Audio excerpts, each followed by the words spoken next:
Good morning dear students. 12th physics का electrostatics का काफ़ी इम्पोर्टेंट टॉपिक है एरिया वेक्टर। आप फैन देख रहे होंगे।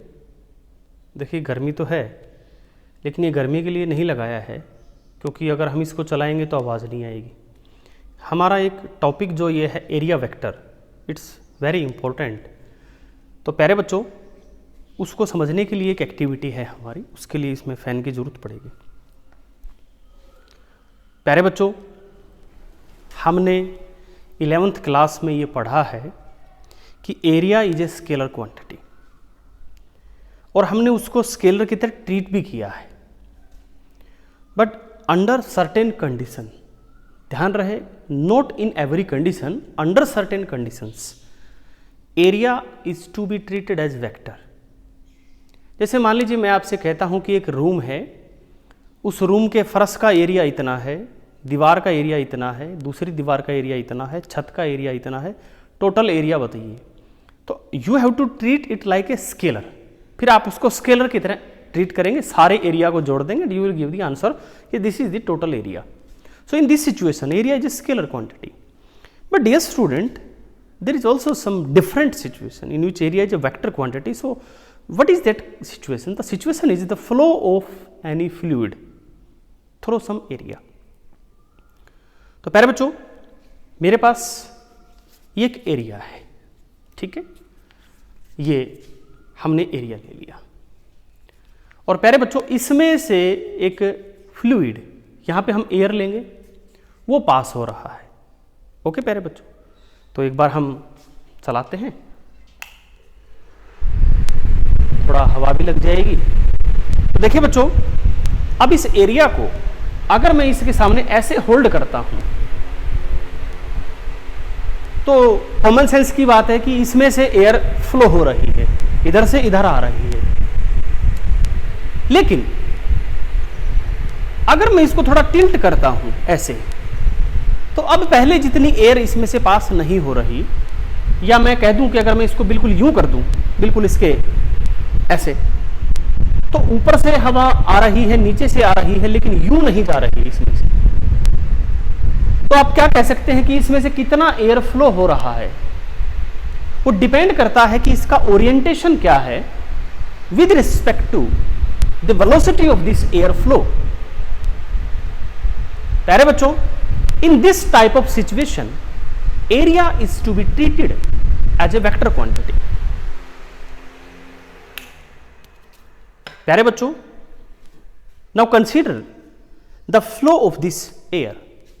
मैंने मान लिया, आज हम इस टॉपिक को वहां से इधर आएंगे क्योंकि बीच में पंखा हटाना पड़ेगा, तो इसको ऐसे करेंगे। तो मान लीजिए बच्चों, इसकी जो वेलोसिटी है एयर की, दैट इज v, और ये जो एरिया मैंने लिया है फॉर आवर कन्वीनियंस।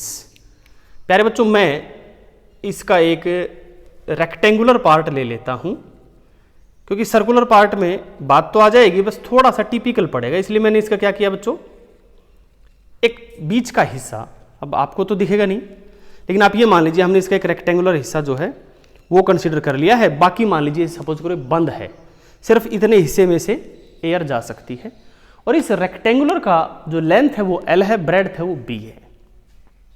नाउ हम कंसीडर करेंगे प्यारे बच्चों rate of flow of air या fluid, velocity of fluid. Now dear student, rate of flow of fluid is given by volume passing through या flowing through given area per unit time। ठीक है प्यारे बच्चों, देखिए प्यारे बच्चों, वॉल्यूम पर यूनिट टाइम जो हमारा गिवन एरिया है, this area is L into B, length into breadth, ठीक है। और इस एरिया को मैं एस से लिखता हूं, कैपिटल एस। अभी मैं इस पे वेक्टर नहीं लगा रहा बच्चों, अभी इसको मैं स्केलर ही ट्रीट कर रहा हूं। L into B, S is our given area जिसमें से फ्लूइड पास होगा। अब प्यारे बच्चों, इसमें से जब हवा चलती है तो कितना वॉल्यूम इसमें से पास हुआ, तो एरिया तो हो गया एल इंटू बी। मान लीजिए in a very short period of time D T, D X length का एयर इसमें से पास होता है, यानी इस रेक्टेंगुलर एरिया से डी एक्स लेंथ का एयर डी टी टाइम में पास होता है। तो प्यारे बच्चों, this D X is my height और you can say the height, क्योंकि मेरे को वॉल्यूम पर यूनिट टाइम चाहिए तो लेंथ इंटू ब्रेड्थ है, तो मेरे पास हाइट हो गई इसका dx। तो प्यारे बच्चों, volume is L into B into D X. And dear student, rate of flow is L into B into D X by time D T, क्योंकि जो dx लेंथ है that is covered in time dt। तो हमारे पास बच्चों जो volume आएगा L into B into D X, और वॉल्यूम पर unit time, so we have to divide it with time, then we get volume पर यूनिट टाइम। प्यारे बच्चों, L into B is area S and dx by dt is the velocity of this flow. तो मैं इसको लिख सकता हूं, rate of flow is area S into velocity v। प्यारे बच्चों, S इंटू वी जो रेट ऑफ फ्लो है, इसे हम फ्लक्स भी कह सकते हैं। हालांकि हम इलेक्ट्रिक फ्लक्स पढ़ेंगे, बड़े डिटेल से पढ़ेंगे, लेकिन फिलहाल इसको हम एक सिंपल नाम दे देते हैं, क्या? फ्लक्स ऑफ फ्लो या ओनली फ्लक्स। तो ये तो सिचुएशन तब हुई बच्चों जब ये इसके सामने ऐसे रखा हुआ है, क्योंकि इस हवा जो ये हवा पास हो रही है पूरे एरिया में से पास हो रही है ऐसे। अब मैंने इसको टिल्ट किया, मान लीजिए मैंने इसको थीटा एंगल मोड़ दिया, अब इसमें पहले जितनी हवा पास नहीं हो रही। तो प्यारे बच्चों, हमें अब क्या चेंज करना पड़ेगा अगर हम इसको थीटा एंगल टिल्ट कर देते हैं तो प्यारे बच्चों ध्यान से देखो, वेलोसिटी नहीं बदली है, अब एरिया भी नहीं बदला है। आप कहेंगे सर L इंटू बी ठीक है, बिल्कुल ठीक है, एरिया भी नहीं बदला, वेलोसिटी भी नहीं बदली, तो फिर उतना ही फ्लक्स आना चाहिए, लेकिन उतना फ्लक्स है नहीं, कम है। तो बदला क्या है वो सुनिएगा। प्यारे बच्चों, in this situation our area is perpendicular to this flow. Area is perpendicular to this flow. Our plane is perpendicular to this flow. But in this situation, our area, ध्यान से सुनना, our area that is perpendicular to this flow is not S. यानी ये सारा का सारा area perpendicular नहीं है इस हवा के। तो उस एरिया का कितना हिस्सा इसके परपेंडिकुलर है वो हमें मालूम करना पड़ेगा। तो ये एक्टिविटी है, ये होगी नहीं, क्योंकि उसके लिए अंधेरा चाहिए और अभी दिन है। प्यारे बच्चों, जैसे ये मेरे पास दूसरा, इसको क्या बोलते हैं हम, जो भी है। प्यारे बच्चों, आप इस एक्टिविटी को ऐसे समझ लीजिए, मान लीजिए मेरे पास एक लाइट का सोर्स है, यहाँ पे बड़ा सोर्स है, इस कमरे में अंधेरा है, और मैं इसको ऐसे करता हूँ तो इस पे इसकी शैडो यानी एक छाया बनेगी। तो ये मैंने इसकी मान लीजिए एक शैडो बना दी है, ये ऐसी शैडो बनेगी, ठीक है। लेकिन अगर मैं इसको थोड़ा टिल्ट करता हूं तो फिर इसकी शैडो छोटी बनेगी। तो इस एरिया को अगर मैं S कहता हूं, क्योंकि शैडो किसकी बनती है, शैडो उसकी बनती है जो लाइट के 90 डिग्री पे होगा, जो प्लेन परपेंडिकुलर होगा उसी की शैडो बनेगी। अगर मैं यूं कर देता हूं तो इसकी शैडो नहीं बनेगी।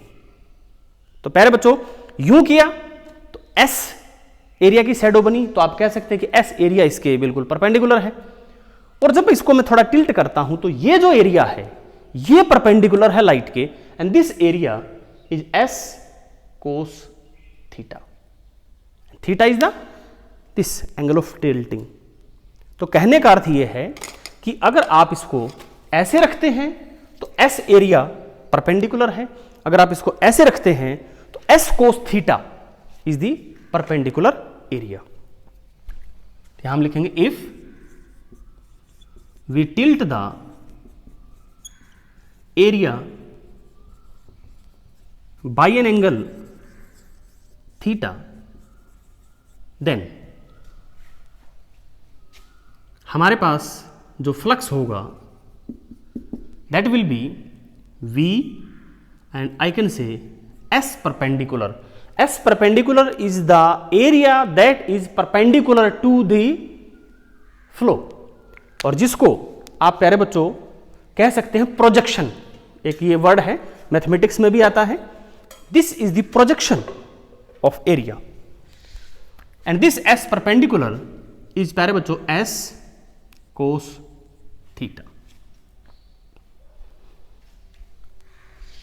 अब ध्यान से सुनिएगा, how this area is a vector quantity, बड़े काम की बात है और जो आपको आर्गुमेंट मैं दे रहा हूं ये आपकी बुक में नहीं है।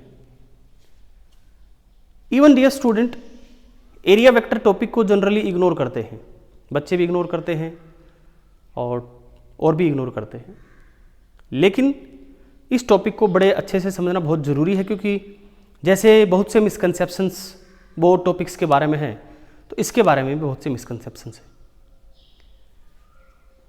Now dear student, flux is a scalar quantity, I know it, मैं इसको पहले से जानता हूं कि this is a scalar quantity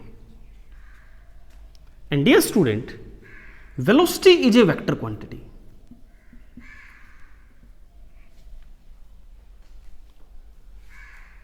area जिसको आज तक हम स्केलर मानते आए हैं, तो अगर ये स्केलर है, अगर ये वेक्टर के साथ मल्टीप्लाई होता है तो it must be vector, but this is a scalar quantity, we know it is treating like scalar, तो this is a scalar, this is a vector, then it must be vector, क्योंकि एक vector का दूसरे vector से dot product करेंगे तभी तो scalar आएगा, so this must be vector and not only this argument but its behavior is also like vector, क्योंकि वेक्टर के केस में ऐसा होता है कि डिपेंड्स ऑन ओरिएंटेशन।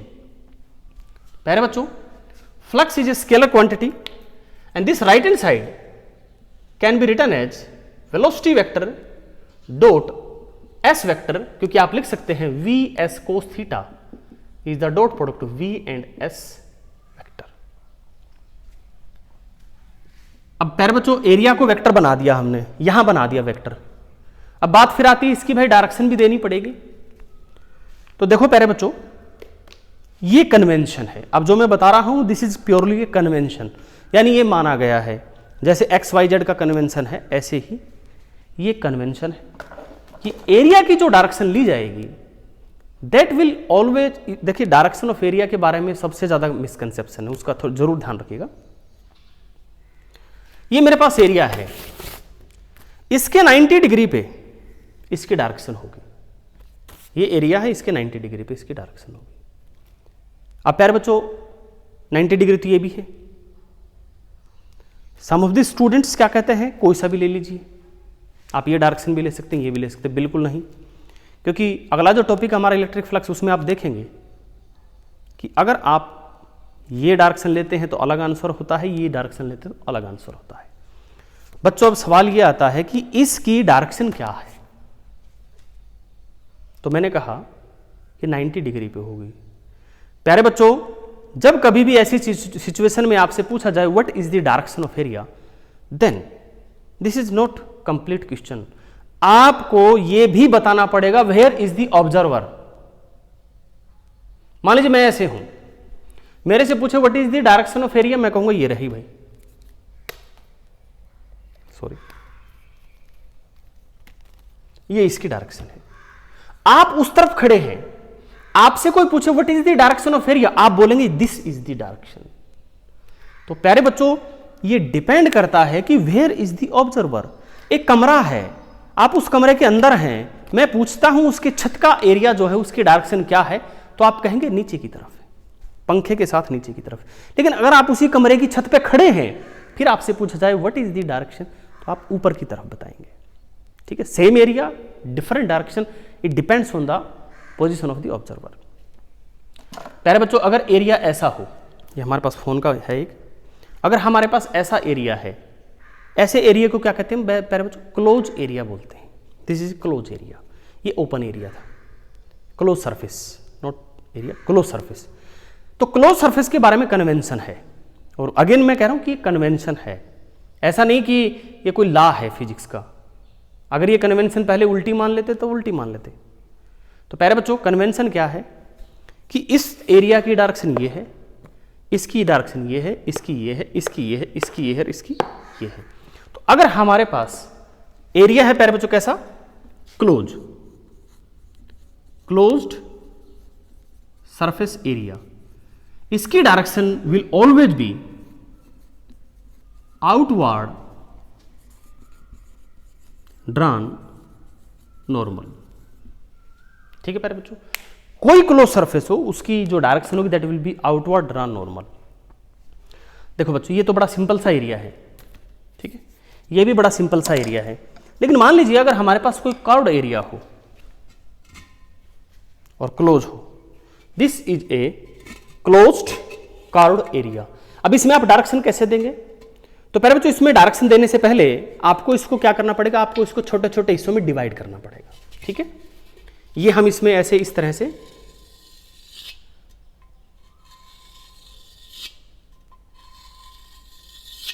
ऐसे, फिर ऐसे पूरे पे करना है, ये इसको ऐसे हम डिवाइड करेंगे। ठीक है, और कब तक डिवाइड करना है? अब छोटे का मतलब तो कुछ भी हो सकता, छोटे का मतलब ये है इसमें कर्वीनेस नहीं रहना चाहिए। जैसे अभी अब अगर मैं इस प्रेजेंट सिचुएशन की बात करूं तो प्यारे बच्चों, ये जो हिस्सा है ना, ये मेरे को फ्लैट दिखता है, तो इसकी डायरेक्शन ये हो गई, इसकी डायरेक्शन ये हो गई, इसकी डायरेक्शन ये हो गई। लेकिन ये जो हिस्सा है जिसके मैंने टुकड़े किए हैं बच्चों, ये फ्लैट नहीं दिख रहा, इसमें कर्वीनेस है। तो अब इसको और छोटा करिएगा। अब ये जो छोटा सा हिस्सा बना है ये अब फ्लैट दिखता है, ये इसकी डायरेक्शन होगी। लेकिन होगी क्या? Outward drawn normal, because this is A close surface. Now this is not a close surface, now this is A close surface. जैसे प्यारे बच्चों, ये मेरे पास एक सर्कल है, इस सर्कल को अगर मैं एक हिस्सा कंसीडर करता हूं, एक पार्ट कंसीडर करता हूं, तो आप इसको देख के बता देंगे this is part of a circle, क्योंकि इसमें कर्वीनेस है। लेकिन प्यारे बच्चों, अगर मैं इसका और छोटा हिस्सा करता हूं, आप कहेंगे this is part of a circle, again it's a curviness. लेकिन अगर मैं इसका हिस्सा बहुत छोटा कर देता हूं, आप खुद भी ट्राई करके देख सकते हैं घर पे। प्यारे बच्चों, this is a straight part. अब कोई कह नहीं सकता कि ये सर्कल का हिस्सा है, क्योंकि अभी इतना छोटा हो गया कि सीधा दिखता है। इन ए सेम वे, ये इसमें जो अगर आप एक बड़ा हिस्सा लेंगे तो कर्वीनेस क्लियर है। तो कब तक हमने इसके हिस्से कर रहे हैं? जब तक इसका जो कर्वीनेस है वो खत्म ना हो जाए, फ्लैट ना हो जाए, जब तक हमने इसके हिस्से करते जाने हैं। इन दैट केस फिर इसके छोटे छोटे हिस्से बन जाएंगे और फिर हम लिखेंगे flux will be V dot ds, क्योंकि अब एरिया इसका बड़ा छोटा छोटा ले लिया है हमने। और प्यारे बच्चों, इसको हम ऐसे भी लिख सकते हैं v dot n ds। ds magnitude हो गया और ये यूनिट वेक्टर हो गया, ये हमारा पूरा एरिया बन गया ds वेक्टर। तो यहां n क्या है? n है प्यारे बच्चों unit vector drawn outward normal to the surface. Unit vector है, बाहर की तरफ है और नॉर्मल है, यानी उसके 90 डिग्री पे। ध्यान रहे this is for close surface. I think ये पूरा हो गया है। थैंक यू प्यारे बच्चों फॉर वाचिंग द वीडियो। इसको मैंने कहा है, इसके मिसकंसेप्शन में मत जाइएगा, करेक्ट इसको समझिएगा और आगे कुछ बच्चे इस चीज़ से दूर भागते हैं, उसको ऐसे यूज नहीं करते, इस तरह से यूज करते हैं। तो ये भी समझिएगा कि ये मैंने कुछ नहीं लिखा है। प्यारे बच्चों, कोई भी वेक्टर होता है, मान लीजिए मेरे पास एक वेलोसिटी है 20 मीटर पर सेकंड एक्स डायरेक्शन में, तो मैं उसको ऐसे नहीं लिखता हूँ 20 आई, तो 20 उसका मैग्नीट्यूड हो गया, उसकी डायरेक्शन हो गई। तो ऐसे ही ये इसका मैग्नीट्यूड है और ये इसकी डायरेक्शन है। थैंक यू प्यारे बच्चों।